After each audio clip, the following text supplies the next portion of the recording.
Video में हम लोग त्रिभुज का क्षेत्रफल निकालना सीखेंगे। तो हम लोग इस वीडियो में त्रिभुज ABC का क्षेत्रफल निकालना सीखेंगे।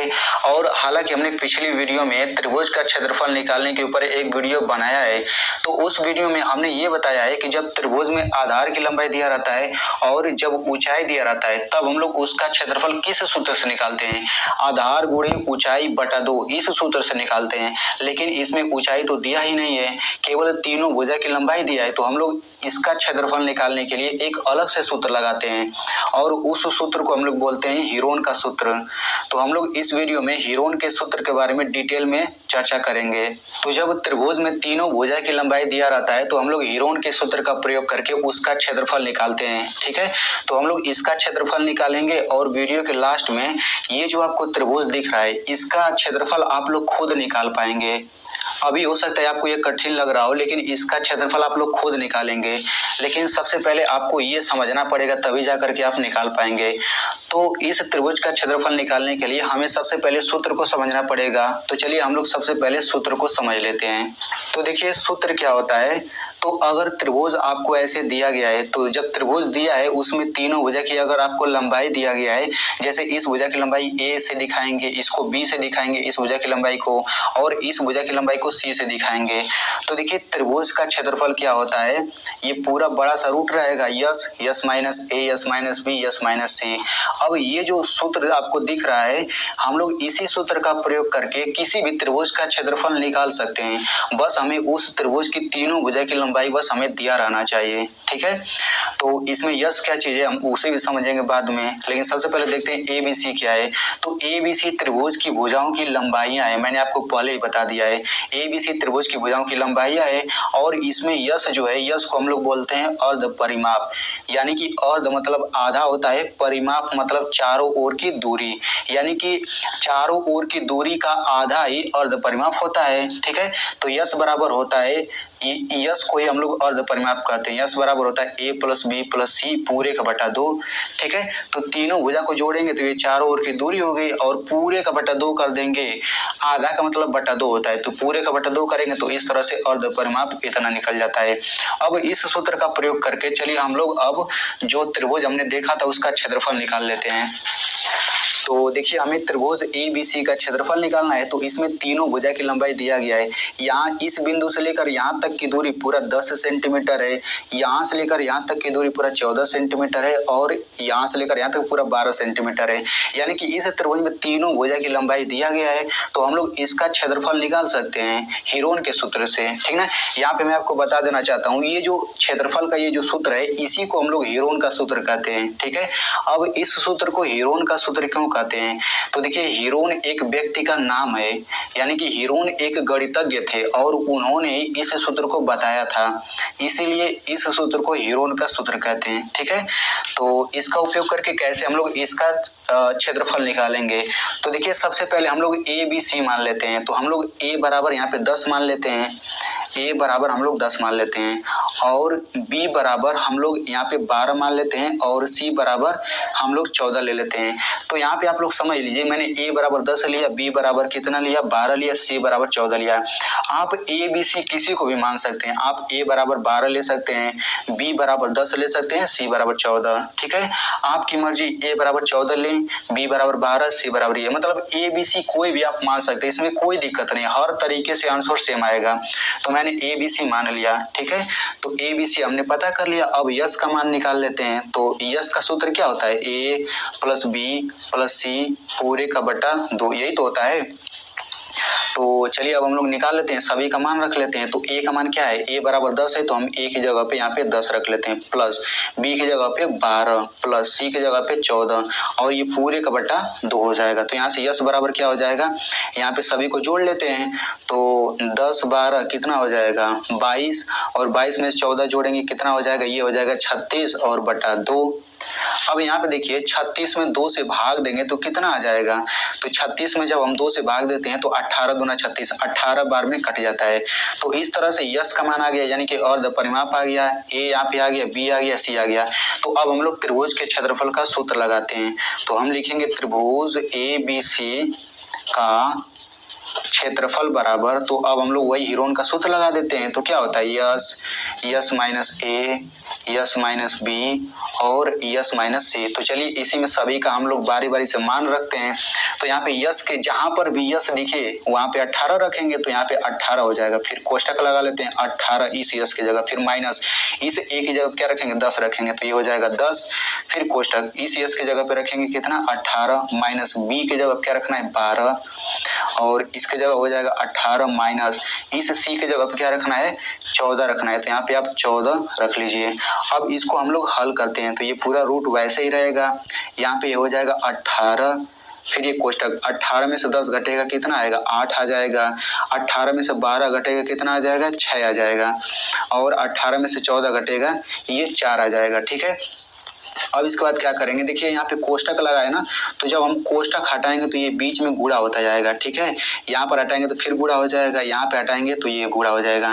तो देखिए जब भी त्रिभुज में तीनों भुजा की लंबाई दिया रहता है, यहाँ पे आप लोग ध्यान से समझिएगा एक चीज कि यहाँ तक तो जो है ना सभी बच्चे लगा लेते हैं, इसके बाद गलती करना शुरू कर देते हैं। तो यहाँ तक तो सभी लोग कर लेते हैं, इसके बाद जो है सबसे महत्वपूर्ण है, तो आप लोग इसे ध्यान से समझिएगा। ठीक है, अब से जो मैं बोलने जा रहा हूँ उसे आप ध्यान से समझिए। तो देखिए कैसा भी आपको त्रिभुज रहे, अगर त्रिभुज में तीनों भुजा की लंबाई दिया गया है तो जब भी आप उसको हल करेंगे हीरोन के सूत्र से तो इतना 4 गो संख्या आएगा, 1 2 3 4 संख्या है कि नहीं। तो जब भी आप निकालेंगे तो 4 संख्या आएगा। तो जब 4 संख्या आएगा तो आप चारों संख्या का बारी बारी से अभाज्य गुणनखंड करेंगे। ठीक है, यहाँ पे जब भी आप इस तरह से करेंगे तो 4 संख्या आएगा, तो आपको चारों संख्या का अभाज्य गुणनखंड करना है। तो यहाँ पे 18 है ना, तो हम लोग 18 का यहाँ पे अभाज्य गुणनखंड कर लेते हैं। अब ये अभाज्य गुणनखंड क्या होता है, जिसे आप लोग लौसौ लेना कहते हैं ना, उसे ही अभाज्य गुणनखंड कहते हैं। तो यहाँ पे 18 को इस तरह लिख लिया। अब इसको 2 से काटेंगे 2 9 18, 3 से काटेंगे 3 3 9, फिर 3 से कटेगा 3 1 3, यानी कि यहाँ पे देखिए इन सब का गुणा करेंगे 2 3 3, इन सब का गुणा करेंगे तो 18 आ जाएगा। देखिए 2 3 6 6 3 18, यानी कि इस 18 की जगह पे हम इनका गुणा करके लिख सकते हैं, तो ये बराबर हो गया।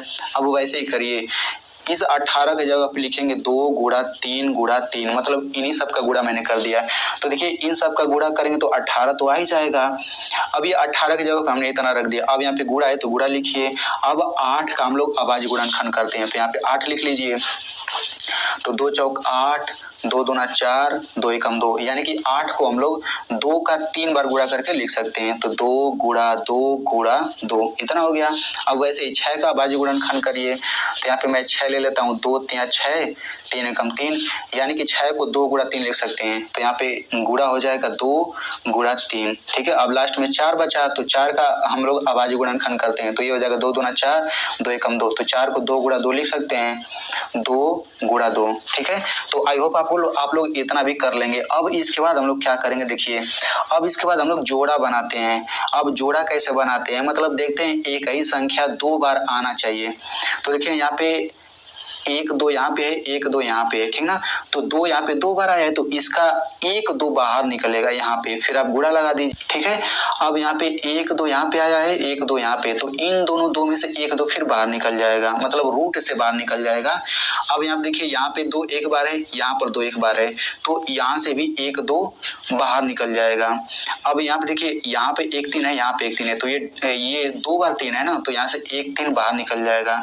अब यहाँ पे देखिए 2 अकेले बचा, अगर इसके साथ में एक और 2 अगर कोई बच जाता तो 1 2 बाहर निकल जाता। ठीक है, यानी कि यहाँ पे एक रूल आपको समझ आ रहा है कि जिसका जोड़ा बन जाता है वो तो कड़ी से बाहर निकल जाता है, और जिसका जोड़ा नहीं बन पाता है वो कड़ी के अंदर ही रह जाता है। ठीक है, तो इस 2 का जोड़ा नहीं मिल पा रहा है, इस 3 का भी जोड़ा नहीं मिल पा रहा है, तो ये कड़ी के अंदर ही रह जाएगा, 2 गुणा 3। ठीक है ना, तो अब क्या करेंगे, इन सब का गुणा कर लीजिए। तो 2 दूना 4, 4 दूनी 8, 8 तरीका ये 24 हो गया। और यहाँ पे ये रूट के अंदर गुणा कर लेते हैं, 2 3 6, तो इस तरीके से इसका क्षेत्रफल 24 रूट 6 आ गया। अब देखिए क्षेत्रफल जब भी हम निकालते हैं ना तो मात्रक के ऊपर 2 घात रहता है, यानी कि ये सब सेंटीमीटर में दिया है लंबाई, तो हम क्या करेंगे यहाँ पे सेंटीमीटर लिखेंगे और यहाँ पे 2 घात ऊपर लगा देंगे। ये 2 घात लगाना जरूरी है। अगर ये सब भुजा की लंबाई मीटर में रहता तो हम यहाँ पे मीटर लगा देते हैं, फिर यहाँ पे 2 घात लगाते हैं, तो इस तरह से इसका क्षेत्रफल इतना आएगा और यही आंसर हो जाएगा। अभी आप लोग एक चीज और समझ लीजिए, तो मैंने आपसे बताया था कि जब भी आप लोग इस तरह से त्रिभुज का क्षेत्रफल निकालेंगे तो यहाँ पे 4 संख्या आएगा। तो हम लोग यहाँ पे एक चीज समझ लेते हैं थोड़ा अच्छे से। मान लेते हैं कि हमने त्रिभुज में जो होता है घटा करके हमने इतना ला दिया। मान लेते हैं यहाँ पे 10 आ गया, गुणा 6 आ गया और 3 आ गया और यहाँ पे 5 आ गया। मान लेते हैं घटा करके इतना 4 संख्या आता है ना, हमने ये बीच वाला स्टेप उठा लिया है क्योंकि इसके बाद बच्चे गलती करते हैं, मैंने इसीलिए ये वाला स्टेप उठाया है। तो आप क्या करेंगे, जो मैंने रूल बताया था कि यहाँ पे जो संख्या इसका अभाज्य गुणनखंड करेंगे तो 10 का अभाज्य गुणनखंड करिए तो 2 5 10, 5 एकम 5, यानी कि हम लोग इस 10 के जगह क्या लिखेंगे, 2 गुणा 5 लिख देंगे। 2 गुणा 5, यहाँ पे गुणा गुणा लिखिए। अब यहाँ पे 6 आ गया तो 6 का अभाज्य गुणनखंड करते हैं तो 2 3 6, 3 एकम 3, यानी कि 6 के जगह पे 2 गुणा 3 लिख देंगे। अब इसका अभाज्य गुणनखंड करेंगे ना तो देखिए 3 है तो 3 का अभाज्य गुणनखंड ये 3 ही रहेगा, तो ये हम 3 के जगह पे 3 ही लिखेंगे गुणे। अब 5 है तो 5 का अभाज्य गुणनखंड 5 ही होगा तो ये 5 लिखिए। अब हम लोग क्या करेंगे, जोड़ा बनाएंगे। तो देखिए यहाँ पे 1 2 है, यहाँ पे 2 है, तो इन ये 2 2 बार आया ना तो 1 2 बाहर निकलेगा कड़ी से बाहर, फिर गुणा। अब यहाँ पे देखिए 3 एक बार, यहाँ पे 3 यहाँ पे, तो 3 2 बार आया ना तो 1 3 बाहर निकल जाएगा। यहाँ पे 1 5, यहाँ पे 1 5, तो 5 2 बार तो 1 5 यहाँ पे बाहर निकल जाएगा। अब देखिए रूट के अंदर कुछ बचा ही नहीं, यानी कि जब रूट के अंदर कुछ भी नहीं बचता तो रूट गायब कर देते हैं बस। अब यहाँ पे 2 3 6, 6 5 30, तो इस तरह से क्षेत्रफल कितना आ जाएगा, 30 सेंटीमीटर स्क्वायर। तो बस मैंने यहाँ पे मेन चीज ये बताया है कि रूट में अगर कुछ भी नहीं बचता तो हम लोग यहाँ पे रूट को गायब कर देते हैं। तो आई होप आपको यहाँ तक बहुत ही अच्छे से समझ आ गया होगा। अब आप लोगों को मैं यहाँ पे सवाल दे देता हूँ, तो आप लोग इस त्रिभुज का क्षेत्रफल निकाल करके कमेंट में जरूर बताइएगा। इस भुजा की लंबाई 8 सेंटीमीटर है, इस भुजा की लंबाई 6 सेंटीमीटर और इस भुजा की लंबाई 10 सेंटीमीटर। तो अगर आपको ये वीडियो अच्छे से समझ आ गया है तो आप लोग इस वीडियो को अपने दोस्तों के साथ जरूर शेयर करिएगा, क्योंकि उन्हें भी ये अच्छे से समझ आ जाएगा।